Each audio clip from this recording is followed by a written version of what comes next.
Project Thor, using a satellite with a massive tungsten rod to bomb a city. The theory is that the tungsten would fly through the atmosphere at insane velocities and level city blocks using nothing but kinetic energy alone. Since it uses no propulsion system aside from gravity, and has no technical systems on the rod itself, it would be undetectable and would have next to no defense system for it. The idea was also called rods from God, but shortly after the US military started looking into it, the theory was scrapped due to just the insane cost. You're talking 60-foot, heavy metal rods being shipped to an orbiting weapons system, one by one by one by one. The initial idea was to put missiles in there, until engineers, ballistics specialists, and other scientists deemed it too expensive to even think about, since you'd have the cost of the explosives, the cost of the fuel, and the cost of the materials strong enough to withstand the temperatures and speeds it would be experiencing on re-entry. In total, one of those missiles would have cost the same amount as, obviously adjusting for inflation, the Apollo missions. Just one missile would have cost the same amount of money it took to put men on the moon. That's without operational costs, that's without the cost of technical teams, that's just the missile, nothing else. When the Space Shuttle Challenger was destroyed, it was reported that all 7 astronauts were killed instantly. It was revealed decades later that some, if not all of the astronauts survived the initial explosion, as the cockpit cabin had enough protection to not be breached. For 2 minutes and 45 seconds, they were awake and aware, as they plummeted toward the Atlantic Ocean. Understandably, NASA knew that the news of their terrifying death would have crippled the space program even more than it already was. Operation Northwoods, a plan for a false flag operation that came from the Joint Chiefs of Staff and Department of Defense in 1962 and given to JFK, who turned it down. The plan called for the CIA to commit terrorist actions against U.S. civilians across the United States and frame Cuba, allowing us the right to invade and depose Castro and the communist government there. It was declassified and can be found online at the JFK Library. Terrifying that no one knows or seems to care that this was suggested by our government to the president. Project Sunshine, where the US government bought remains of dead infants, to test for radiation. When they took limbs from them, the parents were never told. One mother wasn't allowed to dress her daughter for her funeral, because doctors had removed her legs, and didn't want her to find out. Human samples are often of prime importance, and if anybody knows how to do a good job of body snatching, they will really be serving their country.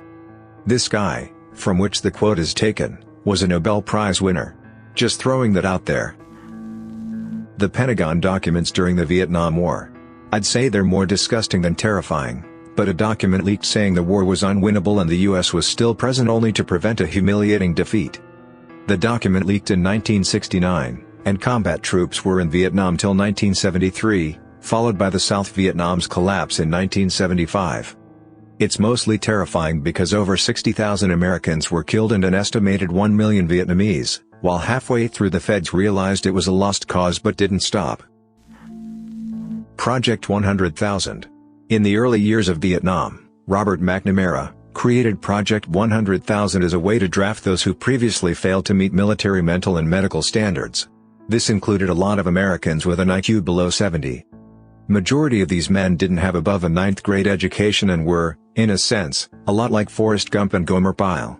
Because of obvious learning disabilities and difficulty understanding, these morons were mostly given jobs on the front lines of the war. It was worded as a service project and they were told it would help them gain skills needed to live a better life after the service. In reality, they were cannon fodder for the DoD, and died at a much higher rate than their non-disabled counterparts. These men largely couldn't read, write, or understand why they were in Vietnam or what they were there to do.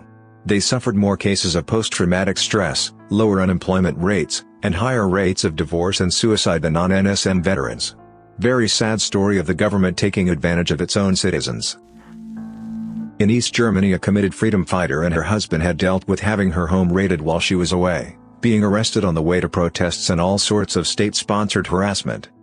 After the wall fell, she was able to read the documents the Stasi had kept on her and found out her own husband was an undercover agent and had written many reports on her activities with a bloodless banality. The Stasi routinely pressured people to inform on friends and family members. They find out, probably through another informant, that you've done something wrong. They grab you and tell you that you can avoid jail, or disappearing, if you start reporting on people close to you. Project Pluto. A plan to make a nuclear-powered cruise missile that would fly around low to the ground, spewing radiation and leaving a massive sonic boom, carrying a payload of multiple nuclear bombs to drop on key targets. After dropping those, it would continue to fly around the countryside for weeks. Cancelled in the 60s, but the idea has recently been receiving new attention from both the Russians and Americans, if I recall correctly. When the giant thing thundered overhead at Mach 8, you would be killed by the shock wave, receive a lethal dose of radiation, and be showered with bits of the drive core that would definitely kill you if the other things hadn't. Fun fact, the ceramic manufacturer who built the drive core used the money from the contract to branch off into brewing beer, Adolf Coors. The Davy Crockett atomic rifle. A football-sized nuke hooked to an RPG-style launcher. It couldn't actually propel the nuke far enough that the soldier would be outside the blast, so the plan was for soldiers to dig a foxhole, fire the nuke, then drop into the foxhole and weather the blast that way. Yes, really. Hi there, Private. Launch this nuke and then let the blast wave and huge radiation pulse wash over you while you lay flat in a tiny little ditch. Duck and cover. The intent was that it'd be a great weapon against Soviet tanks trying to travel through Germany, and as a special bonus it'd make the land a radiated hellscape to deny it to the Soviets. Unlike Project Pluto, which was even more terrifying but never got out of the planning stages, the US military actually built and deployed Davy Crockett to soldiers. And that was slightly less insane than the UK's plan for chicken-heated atomic landmines. I wish I was joking. The idea was that they'd bury the mines in the likely Soviet path of attack with a 3 or 4 day timer so that they'd go off and kill the Soviets after they occupied territory in Germany. Is it any wonder that the modern German government is a bit distrustful of the US and UK given all those plans to turn Germany into a radioactive hellscape? The biggest problem UK planners saw was that the timers they wanted to use wouldn't work during the cold German winters. So they fixed the problem by putting a caged chicken and some chicken feed into the mine. The chicken's body heat would keep the timer above the failure temperature so they could nuke those commies and turn Germany into a radioactive hellscape. Just think that's the stuff that came out of the US and UK, which at least in theory had marginally sane governments. Just imagine what has yet to be declassified from the USSR.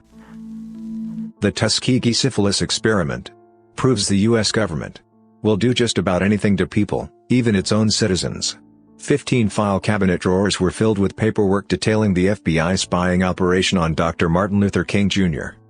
Detailing just how far the FBI is willing to go to discredit a single man simply because the director doesn't like his politics.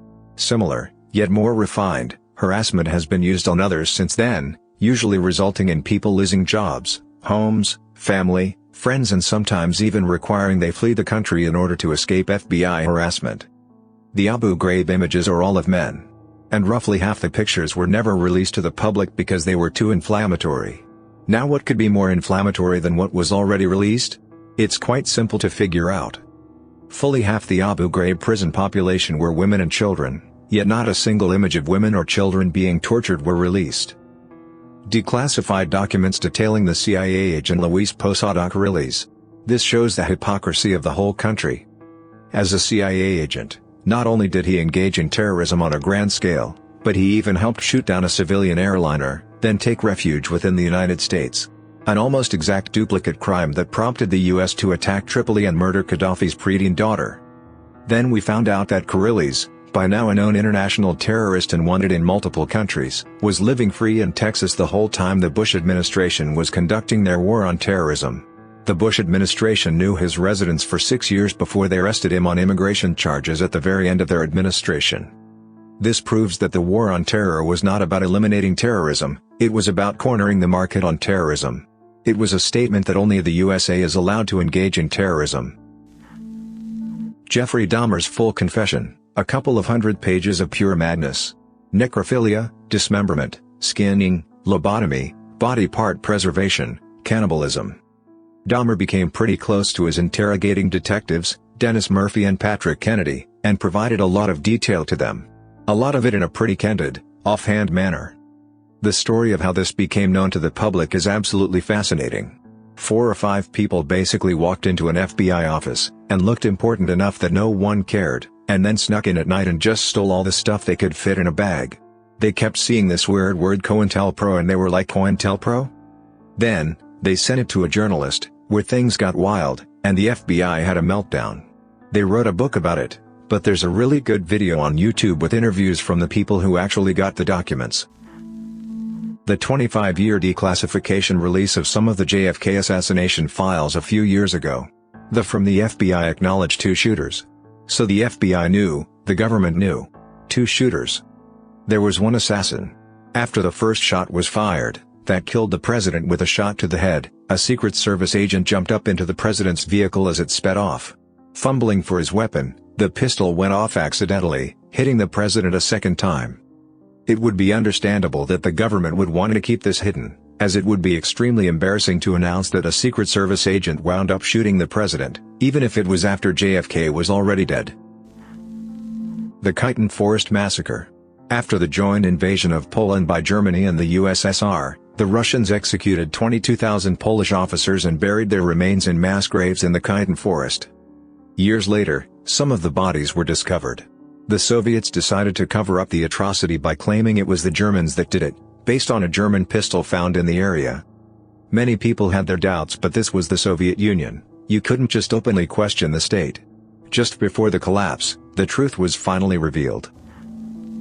Most shocking, heard it a few weeks ago, before the Romanian Revolution in 89 inches, the secret police, Securitatea, was trained for years to encounter a massive Soviet invasion, like what happened in Cehoslovakya, by using guerrilla tactics, disinformation and terror among the occupying forces. When the revolution broke out, it was thought that the country was infiltrated by the enemy in disguise, but the documents said there were no intervention of Magyar or Russian spies among protesters along all the protests. The army had been brought in, but when Ceausescu asked it to open fire, the army refused. That's when the secret police, dressed in army clothes, started to open fire.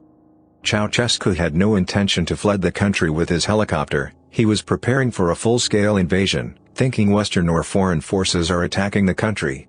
There is also a myth about Ion Iliescu that he would have been actually chosen by foreign forces, USSR and USA, to rule the country after Ceausescu's death, making the revolution into a coup.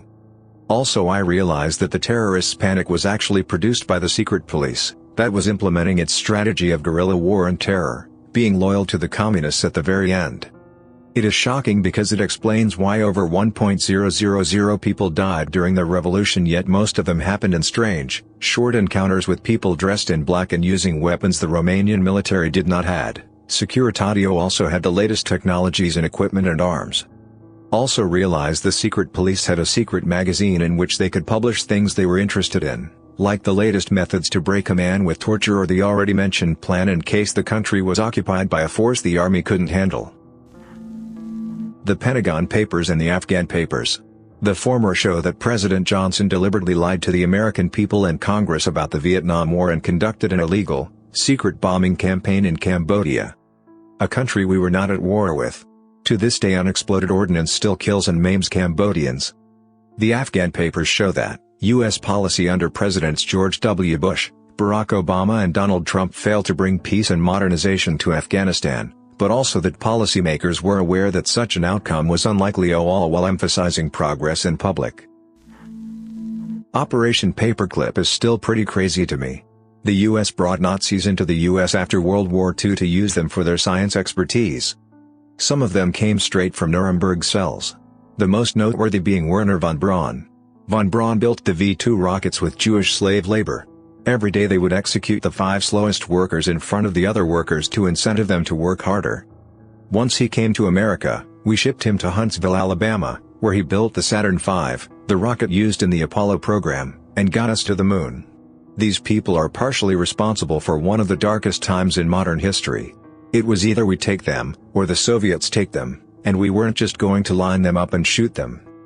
The USA knew they were about to start a decades-long rivalry with the USSR, and needed every advantage they could get, including recruiting Germany's best minds when it came to rocketry and other technologies.